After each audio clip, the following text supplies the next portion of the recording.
Magandang umaga, magandang tanghali, magandang gabi sa lahat ng Pilipino at sa lahat ng tribo kung saan man kayo napadpad na bansa sa mundo. Magandang umaga, magandang tanghali, magandang gabi sa inyong lahat. Ito na, ka-Eric, nilekturan si BBM. Isipin mo, presidente nilekturan. Ito naman si Galvez at iba pa, mga namumuno sa ating bansa, mga walang silbi. Sabog. Pulbunik ba talaga ang mga tao sa ating gobyerno ngayon? Bakit hindi nila alam na ito mga terorista ito, sumisira ito sa ating bansa? Marami na mga sundalong kanyang ginurgur at iba pa, mga innocent people. Tapos papayag ka sa pistok na yan. Bakit din nyo na lang yan ubusin? Kaya ito si Eric, kaya ito si ka-Eric, nilekturan sila. So bago natin panurin ang video ni ka-Eric, baka pwede makahingi ng like, subscribe, share, comment. So panurin natin, tara! Anong sinabi ng kanilang Central Committee Directive noong December 26 anniversary statement?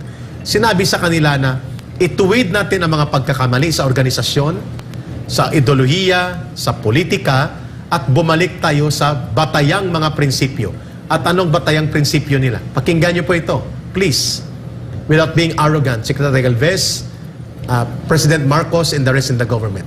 Ang sinasabi nilang bumalik sa batayang prinsipyo, panghawakan ito at palakasin at isulong, ito yun. Agawin ang kapangyarihang pampolitika. Yun. Sa pamamagitan ng armadong pakikibaka. Katuwang ang mahigpit na suporta ng revolusyonaryong kilosang masa sa kalunsuran, White Area, upang pabagsakin ang gobyerno at sa pambansang tagumpay ng pagbabagsak sa gobyerno ay agad sisimulan ang ikalawang yugto ng revolusyon, ang revolusyong sosyalista, upang itatag ang komunistang paghahari sa ating bansa. Simple, ipaliwanag ko lang ang tatlong elemento ng kanilang basic doctrine na tinatawag nilang general political line, which is the National Democratic Revolution. Yun ang binanggit ko. Armed struggle pa rin po ang kanilang pangunahing forma. Therefore, ang peace talks at exploratory talks for peace talks ay taktika para linlangin, lituhin at idribble nila ang ating pamahalaan upang sila'y makapagmaniobra sa recovery. Hindi po itong layunin nila. Number 2, magbubuo pa rin sila ng NPA sapagkat ito ang layunin nila para pabagsakin ng gobyerno, agawin ng kapangyarihan at magtatag ng komunistang paghahari. Hindi po nila binabago ito. Pinapalakas at binabalikan nila ayon sa pahayag ng Central Committee ng Communist Party. Number 3, sinasabi nila na palakasin ang kilusang masa upang kumprontahin at singilin ang US Marcos Duterte na rehimen sa ating bansa. The usual slogans na ginagamit ng mga komunista. So saan po ang sinseridad? Saan po ang kanilang direksyon ng pagbabagong loob? Wala.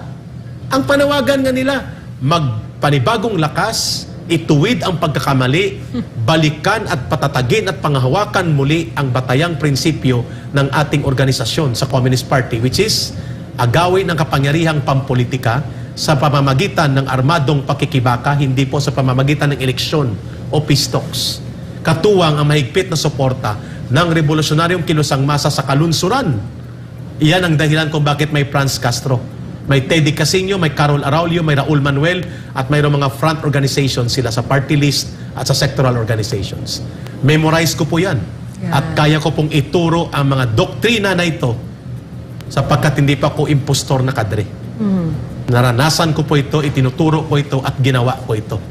Therefore, wag nating bitawan ang kung ano talaga ang pagkakaroon ng realidad sa intensyon ng ating hinaharap doon sa Oslo. Hindi po nila kalayunin ang peace talks. Pangatlong punto ko, Brother Franco, Miss Ina, before ko ipasa sa inyo sa napakahalagang komentary na ito.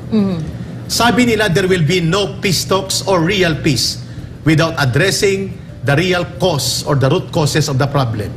Ano po yung sinasabi nilang root causes? Number 1, landlessness and poverty.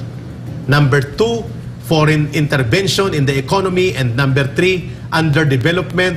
And number 4, fascism and oppression of the state and the government.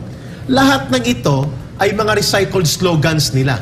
Ang sabi ko nga kanina kay Brother Franco before mag-join si Miss Ina sa aming pre-program discussion dito sa online edition namin, hindi natin kailangan ang CPP, NPA, NDF para gumawa ng tama ang gobyerno sa pamamagitan ng good governance na lulutasin niya ang mga usapin ng tinatawag nating social justice or katarungang panlipunan sapagkat yan ay tungkuling moral at legal ng gobyerno. We don't need to talk to them to be able to perform and execute good governance. Nandyan yan sa mission program ng National Task Force to End Local Communist Armed Conflict. Why are we spending time, resources, money, effort para lukuhin natin ang sarili natin na maniniwala tayo na pabor pa rin at may oportunidad ng kapayapaan sa CPP, NPA, NDF? Well, in fact, their Central Committee at ang mga taong kaharap ninyo ay mga Central Committee leaders ay nananawagan na palakasin ang armadong pagbubuo ng NPA at pag nagkaroon ng pagkakataon ay muling sasambulat ang kanilang armadong paglaban para pabagsakin ang gobyerno sa pamamagitan ng armadong terorismo, hindi sa peace talks ang kanilang layunin. Number one, we have to remember, hindi po kapayapaan ang layunin ng CPP, NPA, NDF, kapangyarihan.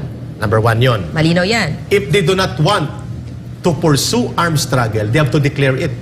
Yun ang gauge of sincerity. How? Idideklara nila na willing, handa sila sa pamamagitan ng Central Committee na buwagin ang NPA, handa silang i-give up ang armas, karahasan, dugo, pagpatay at terorismo, at gawin nila yan into a unilateral declaration. Eric, did we ever ask them to do that? Yes. The government? Ang sagot nila, that is untenable unless ang root causes of the problem will first be addressed, which is short of saying palusot. Kasi sabi ko kay Brother Franco, we don't need them to tell us that we have to address landlessness, poverty, joblessness, corruption, abuse of power, tyranny, oppression, all of these tungkulin ng gobyerno na ituwid at iayos ang kanyang pamamahala. Good governance yan. Why would we talk to them about that? So sa tanong mo, Miss Ina, pangalawa kong sagot, for as long as the CPP will not declare na bubuwagin nilang NPA and they're open to sign an agreement to have a clear and categorical declaration of disarmament, tatanggalan ng armas ng NPA, disbandment and dismantling of NPA, at handa silang mag-reintegrate into the mainstream of society at hindi na sila magbubuo ng armado, pwede ako magbigay ng puwang na totoong sincero sila. For as long as there is no such categorical declaration ordered by the Communist Party Central Committee, nada. Nada. Wala tayong maasahan dyan na sinseridad. Number 3, sa tanong ni Miss Ina, ano po ang dapat na gawin? Kung ganun pala na hindi sincero sa kapayapaang agenda at hindi matutuloy ang kanilang layunin na totoong makipag-cooperate sa gobyerno at hindi sila mag-give up ng armado nila, anong solusyon? Durugin na natin at tapusin ang NPA. Bawiin natin ang mga mamamayan, ipatupad natin ang good governance, i-address natin ang mga issues na sinasabi nila without them being involved. At ang mga lumalaban, pati ang urban operatives nila, ipailalim sa pagpapatupad ng batas. The way Lee Kuan Yew and Mahathir, ginawa nila yan sa Indonesia at sa Malaysia at sa Singapore during the time na may threat of communist insurgency sa kanilang bansa. Natakot yung mga komunista rin Kinulong sa sila, bansa nila. pinanagot sa batas, pinalaya sila sa Singapore at sa Malaysia. Dito, ibulgar ka pa lang kung miyembro ka ba. Clearly, dito sa Kongreso Gobyerno pa sila. Oo nga, mismong pamahalaan pa natin, nagsasabi na At sila pang may pundo. Ano ba naman yun? Kaya dapat marinig nyo po itong sinasabi namin. If we want to completely defeat the CPP, NPA, NDF, we shall make sure that the operational environment must be difficult for them to survive. Not for the government to succumb and kneel down to their whims and caprices. And one last Sabi ni Ma'am Dina, ang opposition nila sa atin at daw tayo maging Pangulo si Inday ngayon. Ay, sino bang napraning? Dahil laging may sakit si Kuting. Sino ang atat? Si Tamba ang atat para siyang instant coffee. Ang ganda niya na instant coffee. Kasi tama kayo pag sinabi, atat kayong iupo si Inday. Oy, hindi. Sinong atat? Sino ba? Who was the first person who started talking about impeachment? Hindi ba yung mga alipores ng mga nandyan sa Kongreso? O hindi ba yung mga yan ang nagsasabing impeach? Kami pa yung atat ngayon? Who attacked first?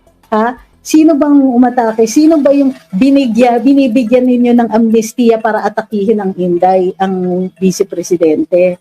Talaga? Atat? Excuse me.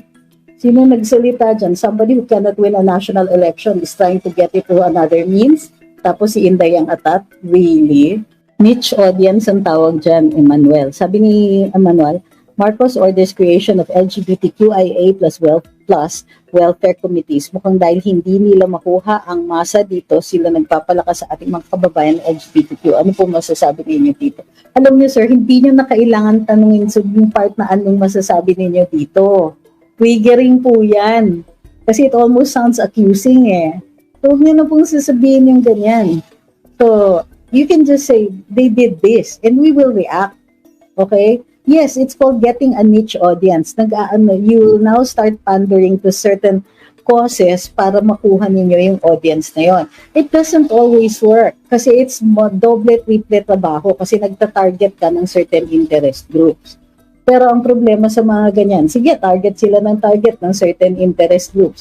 Pagdating na sa pag nanalo na sila, sino bang iiwan nila sa ere? May record na po sila na ganyan. Kapag nakuha na nila yung gusto nila, kiber ka na. Excuse me, who you? Diba?